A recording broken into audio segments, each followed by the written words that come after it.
Hey everybody, thanks for watching The Guy Doing Stuff. I'm Adam and today I'm going to be attaching the neck to the body.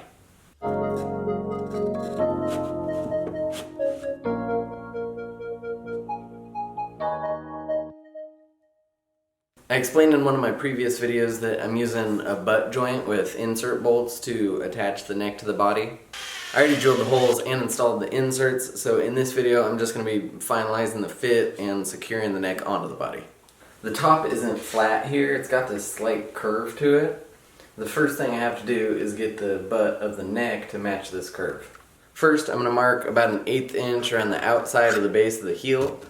Then I use a chisel to carve from that line down to the channel I routed earlier. The goal here is to create a rim around the edge of the heel that I'll be able to adjust without a lot of effort to fit the body exactly. The front to back angle, like this, should still be good from when I cut the neck blank. What I'm going to be focusing on for the rest of this video is the side to side angle and making sure the rim of my heel now fits the curvature of the body. I screw the neck on but leave it a little bit loose so I can get in between it and the body with a piece of sandpaper. I get a small piece of 80 grit sandpaper and hold the neck down where it's going to sit and just pull the paper out like this with the grit on the butt of the heel. Doing this makes minuscule adjustments to the rim I made. I do it on both sides for a while till the seam starts to look like it fits. It takes a while to make progress like this, but it makes for a really good fitting neck. You want to be sure to pull out sideways too, because if you pulled it back you'd be taking off more material right here than right here, and that could affect the front to back neck angle. Here's how the fit starts to look as I get closer. At this point I'm going to start paying attention to the side to side angle.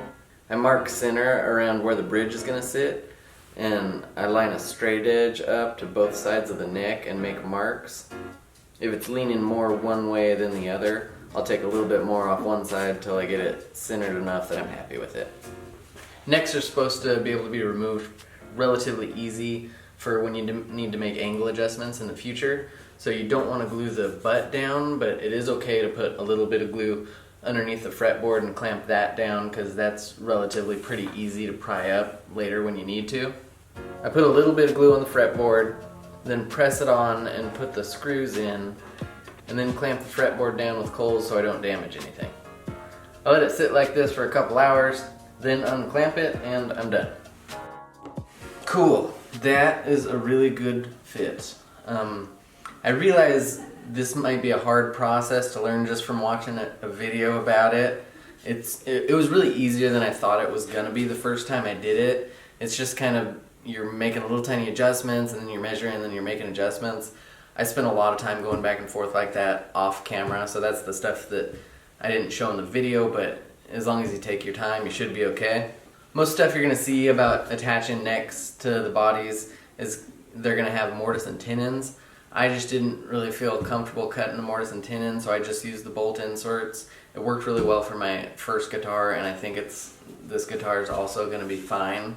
I'll put a link to an article that I read to learn how to do this in my video description too if you want to read more about it. Feel free to leave questions you have in the comments section. Thank you guys for watching. Thank you to Work Sharp Tools for sponsoring this series, and don't forget to hit subscribe to stay up to date on my videos.